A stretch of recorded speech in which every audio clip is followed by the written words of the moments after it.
आसमान पर इस वक्त बारूद का ऐसा काला साया मंडरा रहा है जिसने पूरी दुनिया के कलेजे को हलक मिला दिया है। शांति का झूठा ढोंग रचने वाले और दुनिया भर में लोकतंत्र का ज्ञान बांटने वाले सुपर पावर अमेरिका की बोलती बंद हो चुकी है, क्योंकि उसकी अपनी ही गोद में पला बड़ा भस्मासुर यानी इजराइल अब उसके काबू से बाहर हो चुका है। ईंट का जवाब पत्थर से देते हुए ईरान और हिजबुल्लाह ने इजराइल के घमंड को हवा में उड़ा दिया है, तो बौखलाए इजराइल ने भी अपनी मौत को दावत देते हुए ईरान के 4 बड़े शहरों पर मिसाइलें बरसा दी।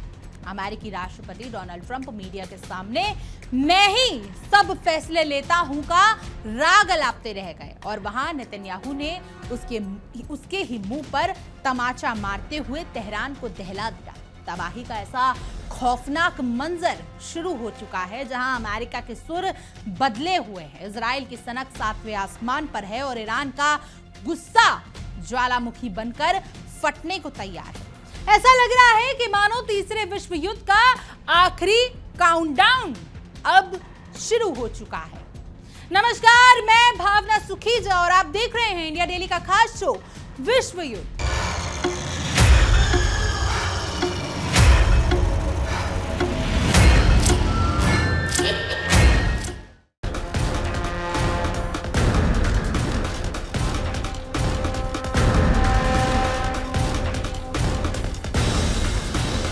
मिडिल ईस्ट के आसमान से इस वक्त बारूद की ऐसी गंध आ रही है जिसने पूरी दुनिया की सांसें अटका दी। ऐसा लग रहा है कि मानो विश्व युद्ध का काउंटडाउन शुरू हो चुका है और इस तबाही की आग में घी डालने का काम कोई और नहीं बल्कि हमेशा की तरह महाशक्ति होने का ढोंग करने वाला अमेरिका ही कर रहा है।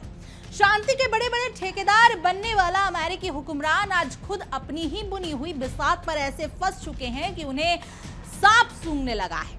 आज हम उस पूरी साजिश, उस महायुद्ध की शुरुआत और अमेरिका के उस दोहरे चेहरे को बेनकाब करेंगे जो दुनिया में आग लगाकर खुद तमाशा देखने का आदी हो चुका है।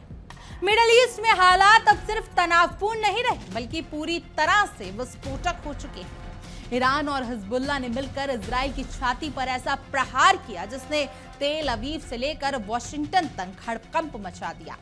इजराइल जो खुद को अजय समझता था आज उसकी रातों की नींद और दिन का चैन छिन चुका है। लेबनान पर लगातार बमबारी करके जो इजराइल अपनी पीठ थपथपा रहा है उसे ईरान ने ऐसा करारा तमाचा मारा है कि ईंट का जवाब पत्थर से देने वाली बात पूरी तरीके से सच साबित हो गई है। पूरे इजराइल में इस वक्त सिर्फ और सिर्फ सायरन की चीख गूंज रही है और वहां का एयर डिफेंस सिस्टम हांफता हुआ नजर आ रहा है। इस पूरी जंग में अगर किसी का किरदार सबसे ज्यादा दागदार और संदेहास्पद रहा है तो वो है महाबली अमेरिका का। जब जब दुनिया के किसी कोने में शांति की बात आती है अमेरिका बगुला बगत बनकर उपदेश देना सबसे आगे खड़ा हो जाता है, लेकिन पर्दे के पीछे से वही अमेरिका इजराइल की पीठ थपथपाता है, उसे घातक हथियार सप्लाई करता है और युद्ध की आग को और भड़काता है। ट्रंप प्रशासन की कलई इस बार पूरी तरह से खुल चुकी है, क्योंकि एक तरफ वो दुनिया के सामने अमन चैन का राग अलाप रहा है और दूसरी तरफ इजराइल के युद्ध अपराधों पर अपनी आंखें मूंद कर बैठा है। अमेरिका की इस दोगली नीति ने ही आज पूरी दुनिया को विनाश के मुहाने पर लाकर खड़ा कर दिया है। ईरान ने साफ कर दिया कि पानी अब सिर से ऊपर जा चुका है और अब वो चुप बैठने वालों में से नहीं है। ये हमला सिर्फ एक शुरुआत है और अगर इजराइल ने दोबारा आंख उठाने की जरूरत भी की तो अंजाम इतना बुरा होगा कि वो शायद इजराइल और अमेरिका सह ना पाए। अमेरिका जो अब तक दूर बैठकर इस तबाही का मजा ले रहा था उसे भी ईरान ने सीधे लफ्जों में बड़ी चेतावनी दे दी है। इस महासंकट की पूरी क्रोनोलॉजी, इजराइल का खोखला होता घमंड और अमेरिकी खुफिया तंत्र में मची खलबली की एक एक परतें हम आपके सामने खोलने जा रहे हैं ताकि आप समझ सके कि कैसे चंद हुक्मरानों की जिद पूरी इंसानियत को खतरे में डाल रही है। आइए तफसील से समझते हैं कि आखिर रविवार की उस काली रात को हुआ क्या जिसने मिडिल ईस्ट के भूगोल और इतिहास को बदलने की नींव रखी। रविवार देर रात जब इजराइल के लोग सो रहे थे तब अचानक आसमान से मौत बरसने लगी। ये हमला कोई आम हमला नहीं था, बल्कि ये इजराइल के अहंकार पर दो तरफा प्रहार था। एक तरफ से ईरान ने अपनी घातक बैलिस्टिक मिसाइलें दागी, तो दूसरी तरफ लेबनान की धरती से हिजबुल्लाह ने मिसाइलों और ड्रोनों की झंडी लगा दी। दोनों ओर से हुए इस चौतरफा हमले ने इजराइल के सुरक्षा चक्र को पूरी तरीके से हिलाकर रख दिया। इजराइल के अलग अलग शहरों में जैसे ही ये मिसाइलें दाखिल हुई, पूरे क्षेत्र में सायरन की डरावनी आवाजें गूंजने लगी। लोग अपनी जान बचाने के लिए बंकरों की तरफ भागने पर मजबूर हो गए। इजरायली सेना का दावा है कि ईरान ने उसके उत्तरी इलाके को निशाना बनाते हुए 4 बेहद खतरनाक बैलिस्टिक मिसाइलें दागी थी। इजराइल की इस बात से पूरी तरह से बौखलाया हुआ, क्योंकि अप्रैल के महीने में हुए संघर्ष विराम के बाद ये पहली बार है जब ईरान ने सीधे तौर पर इजराइल की सीमा के अंदर घुसकर मिसाइलें दागकर उसे चुनौती दे दी है। ईरान ने इस कड़े कदम के पीछे की वजह भी पूरी दुनिया के सामने साफ कर दी। ईरान का कहना है कि ये हमला कोई शौक से नहीं किया गया, बल्कि ये लेबनान पर इजराइल द्वारा किए जा रहे बर्बर हमलों का करारा और माकूल जवाब है। ईरान लगातार इजराइल को चेतावनी दे रहा था कि वो लेबनान पर अपनी सैन्य कार्रवाई को तुरंत रोक दे, लेकिन इजराइल तो जैसे विनाश के रास्ते पर चल पड़ा। वो लेबनान की राजधानी बेरूत और उसके आसपास के रिहायशी इलाकों में हिजबुल्लाह के ठिकानों को तबाह करने के नाम पर बेगुनाह लोगों का खून बहा रहा था, जिसका हिसाब ईरान ने चुकता कर दिया। इस हमले के तुरंत बाद कूटनीतिक गलियारों में भी हलचल तेज हो गई। ईरान के विदेश मंत्री सैयद अब्बास अराक्ची ने सोशल मीडिया पर ईरान और लेबनान के झंडे की एक साथ तस्वीरें साझा करके दुनिया को यह कड़ा संदेश दे दिया कि संकट की इस घड़ी में ईरान और लेबनान कंधे से कंधा मिलाकर खड़े हैं। यह तस्वीर इस बात का प्रतीक है कि इजराइल अब लेबनान को अकेला समझने की भूल कतई ही ना करे। ईरान हर मोर्चे पर लेबनान की हिफाजत के लिए अपनी ताकत झोंकने को तैयार है। यही नहीं, ईरान के सर्वोच्च नेता मुज्तबा खामनेई के सलाहकार मोहसेन रेजाई ने भी इस बार आर पार के मूड में बयान दे दिया है। उन्होंने इजराइल को आड़े हाथ लेते हुए कहा कि ईरान ने बार बार दुनिया को और इजराइल को आगाह किया था कि वो युद्ध विराम के उल्लंघन और लेबनान पे हो रहे हमलों को बर्दाश्त नहीं करेगा। इजराइल ने ईरान के सब्र का इम्तिहान लिया और हमलावरों को आज रात वही मिला जिसका वो हकदार थे।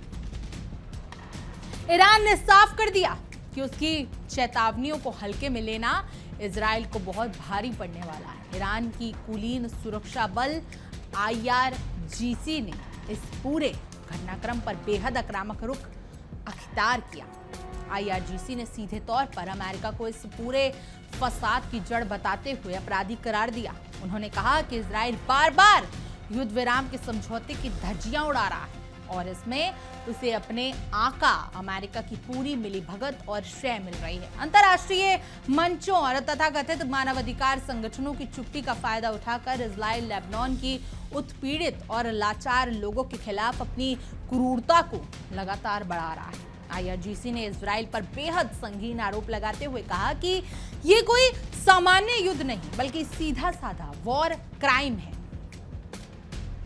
इजराइल लेबनान पर फास्फोरस बमों सहित उन तमाम खतरनाक हथियारों का इस्तेमाल कर रहा है जिन पर अंतर्राष्ट्रीय स्तर पर पूरी तरीके से पाबंदी लगी हुई है। अमेरिकी हथियारों के दम पर इजराइल अपनी तमाम हदें पार कर चुका है।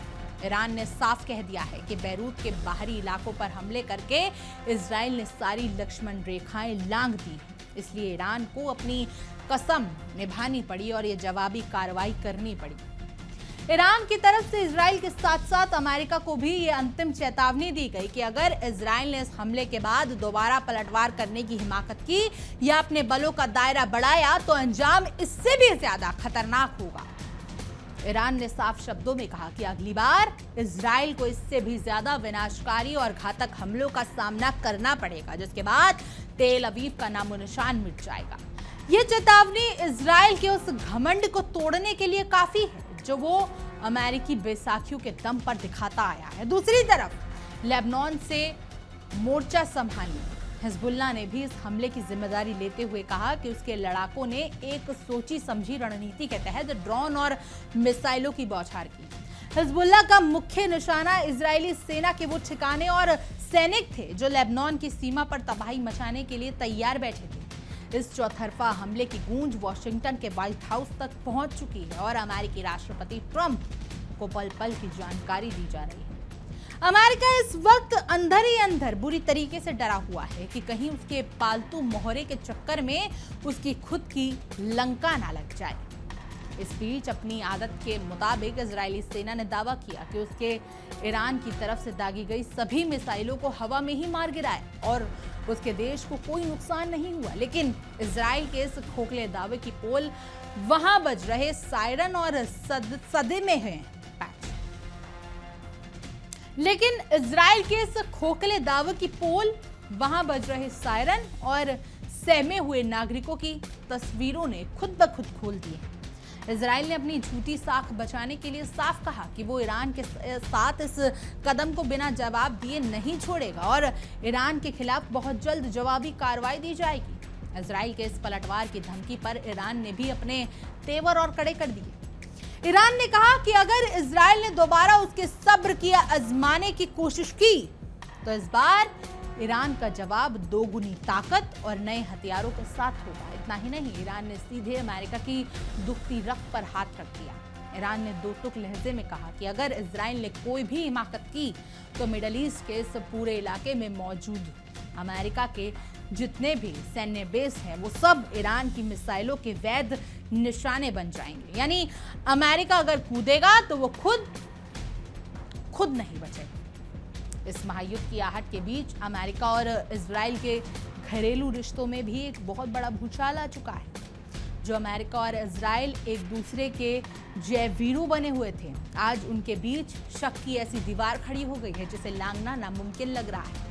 अमेरिकी राष्ट्रपति ट्रंप और इजरायली प्रधानमंत्री बेंजामिन नेतन्याहू के बीच रणनीतिक दूरियां और आपसी टकराव इस कदर बढ़ गए हैं कि अमेरिकी रक्षा मुख्यालय पेंटागन को अब अपने ही सबसे अजीज दोस्त इजराइल से जासूसी का डर सताने लगा है। पेंटागन को डर है कि इजराइल उनके ही देश में सेंध लगा रहा है। अमेरिकी खुफिया एजेंसियों को ये गहरा भय सता रहा है कि वरिष्ठ अमेरिकी अधिकारी इस वक्त कड़ी इजरायली निगरानी और जासूसी का निशाना बन सकते हैं। एक प्रतिष्ठित अमेरिकी समाचार एजेंसी के मुताबिक अमेरिका के खुफिया और रक्षा तंत्र में इतनी खलबली मची है कि पेंटागन की डिफेंस इंटेलिजेंस एजेंसी यानी DIA हाल ही में इजराइल की तरफ से मिलने वाले काउंटर इंटेलिजेंस खतरे के स्तर को बढ़ाकर क्रिटिकल यानी बेहद गंभीर कर दिया है। ये अमेरिका का सबसे ऊंचा आंतरिक मूल्यांकन स्तर होता है जो अमूमन दुश्मनों के लिए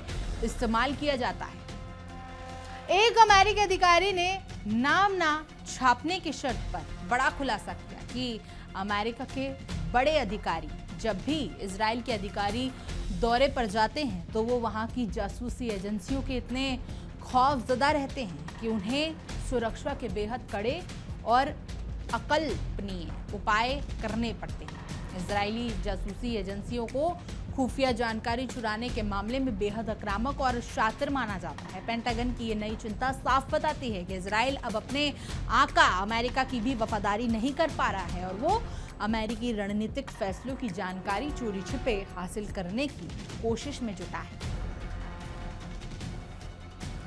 खुफिया रिपोर्टों के अनुसार हालात ये हो चुके हैं कि इजराइल यात्रा के दौरान अमेरिकी प्रतिनिधि अपने सामान्य फोन और कंप्यूटर तक ले जाने की हिम्मत नहीं जुटा पाते। वो वहां अस्थायी कंप्यूटर, बर्नर फोन और बेहद कड़े कम्युनिकेशन प्रोटोकॉल का इस्तेमाल करते हैं ताकि उनकी बातें लीक ना हो सके। DIA द्वारा जारी 7 पन्नों के गोपनीय दस्तावेज में इजराइल की मानव जासूसी और तकनीकी खुफिया जानकारी जुटाने की क्षमताओं को अमेरिका के लिए एक बड़ा खतरा माना गया है। हालांकि पूरे मामले पर हमेशा की तरह लीपापोती करने के लिए व्हाइट हाउस के एक अधिकारी ने इस खबर को सिरे से खारिज कर दिया और गलत बता दिया। लेकिन हकीकत यही है कि दूसरों के घरे में आग लगाने वाले, ख्वाहिश रखने वाले अमेरिका और इजराइल आज खुद एक दूसरे पर भरोसा नहीं कर पा रहे हैं और उनके अपने ही घर में अविश्वास की आग सुलग रही है। इस पूरे घटनाक्रम से एक बात तो साफ हो गई है कि मिडिल ईस्ट में शुरू हुआ ये संग्राम अब रुकने वाला नहीं है। अमेरिका ने इजराइल को शह देकर भस्मासुर तैयार कर दिया है। आज वो खुद अमेरिका के लिए ही सरदर्द बन चुका है। अपनी जासूसी और आक्रामक नीतियों के कारण आज इजराइल पूरी तरीके से अलग थलग पड़ा है और ईरान हिजबुल्लाह के इस साझा प्रहार ने ये साबित कर दिया है कि ताकत के नशे में चूर देशों का घमंड एक ना एक दिन जरूर टूटता है। दुनिया इस वक्त जिस मुहाने पर खड़ी है वहां जरा सी चूक महाविनाश का कारण बन सकती है। अमेरिका ने हमेशा अपने हथियार बचाने की फैक्ट्रियों को चमकाने के लिए दुनिया के कोने कोने में युद्ध की विभिक्षा को हवा दी है, लेकिन इस बार पासा पूरी तरीके से पलट चुका है। खैर, आप इसी मुद्दे पर सबसे पहले देखिए हमारे सहयोगी विवेक शांडिया की एक खास पेशकश और इस मुद्दे को जरा विस्तार से समझिए।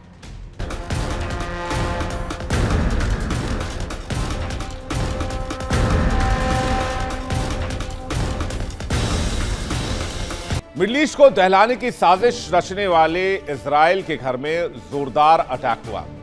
हालांकि इजराइल यह दावा कर रहा है कि यह हमला आतंकी हमला है और इससे पूरे इजराइल में हड़कंप है, लेकिन क्या यह वाकई आतंकी हमला है?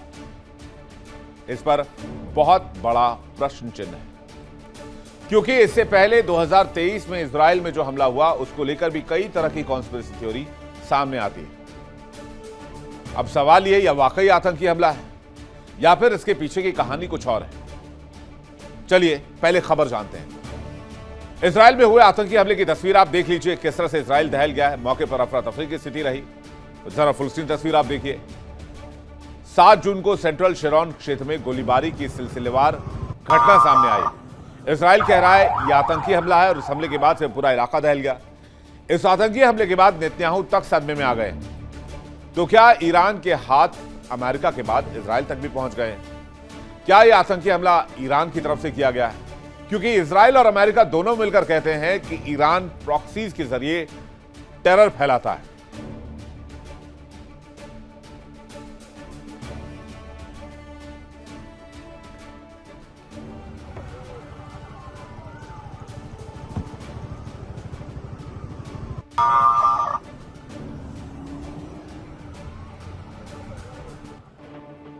इजराइल में यह हमला मुख्य रूप से 3 से 4 अलग अलग जगहों पर हुआ, जिसकी शुरुआत एक पेट्रोल पंप से हुई थी। हमले के मुख्य 4 स्थान रहे कुचाव, यायर, जहां एक गैस स्टेशन पर आतंकवादियों ने गोलीबारी की।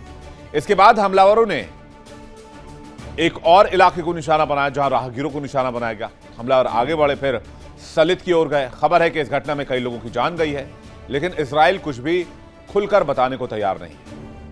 सुरक्षा बलों ने फौरन एक्शन लेते हुए हमलावर को मौके पर ढेर कर दिया, जबकि दूसरे की तलाश के लिए व्यापक सर्च ऑपरेशन चलाया जा रहा है। ईरान से संघर्ष और सीजफायर के बीच इजराइल में यह आतंकी हमला हुआ है। इसके बाद पूरे इलाके में इजराइल में एडवाइजरी जारी कर दी गई है। लोगों को सतर्क रहने को कहा गया है।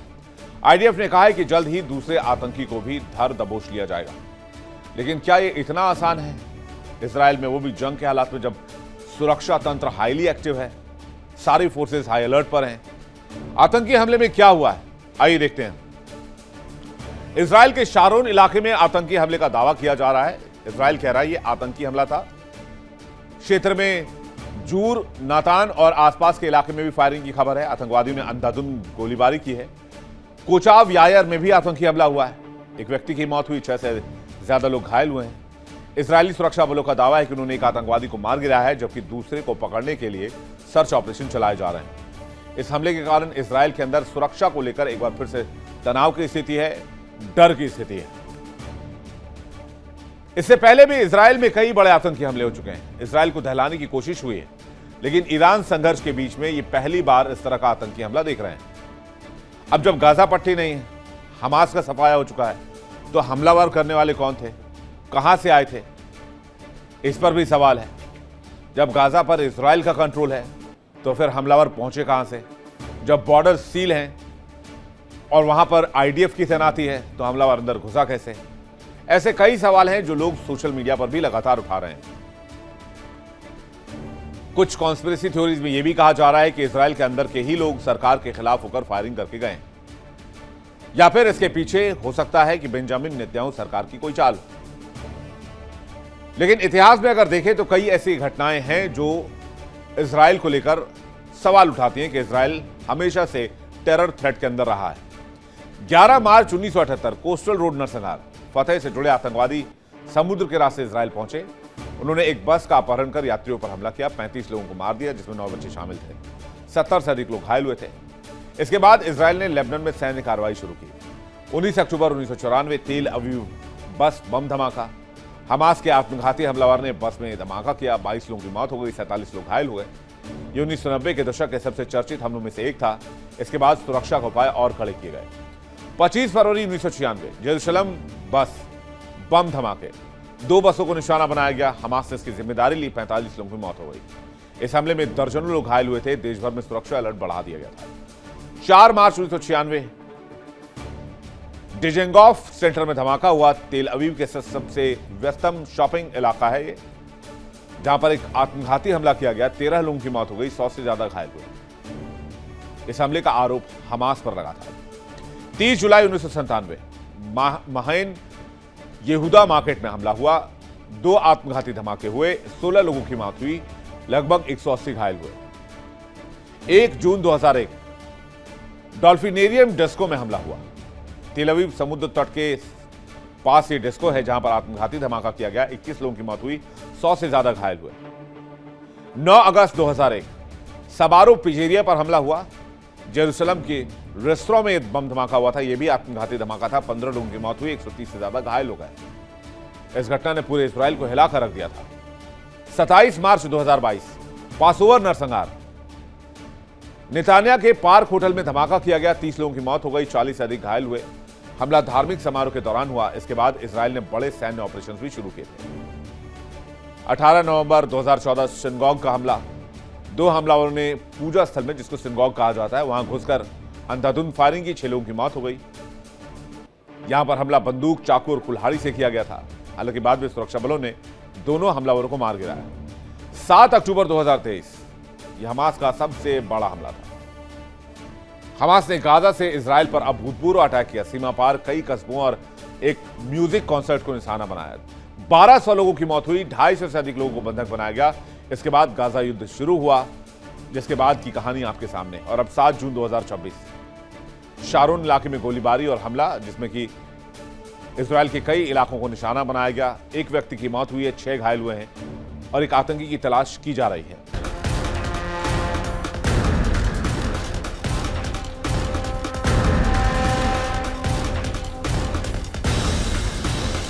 बहुत बहुत शुक्रिया आपका विवेक। अब आने वाले चंद घंटे ये तय करेंगे कि क्या ये दुनिया तीसरे विश्व युद्ध की विनाशकारी आग में झुलसने जा रही है या फिर अमेरिका अपने कदम पीछे खींचकर इस भड़कती आग को शांत करने का प्रयास करेगा। हालांकि इतिहास गवाह है कि वॉशिंगटन ने कभी भी दूसरों के भले के लिए अपनी रणनीति नहीं बदली है, लेकिन इस बार ईरान की तरफ से अमेरिकी बेसों को निशाना बनाने की सीधी चेतावनी ने उसके भी हाथ पांव फुला दिए हैं। मिडल ईस्ट के इस बारूदी खेल में अब जो भी देश अपनी लक्ष्मण रेखा पार करेगा, उसे इतिहास के पन्नों से अपना वजूद मिटाने के लिए तैयार रहना पड़ेगा। खैर, आपकी इस पूरे मुद्दे पर क्या कुछ राय है, कमेंट करें और जरूर बताएं। और तमाम देश और दुनिया की खबरों के लिए आप देखते रहिए इंडिया डेली और हमारा खास शो विश्व युद्ध। देखिए इंडिया डेली 24/7 अब आपके स्मार्ट टीवी पर। इंडिया डेली मौजूद है सभी डिजिटल प्लेटफॉर्म पर लाइव और लगातार। इंडिया डेली 24/7 हर दिन राष्ट्र को समर्पित।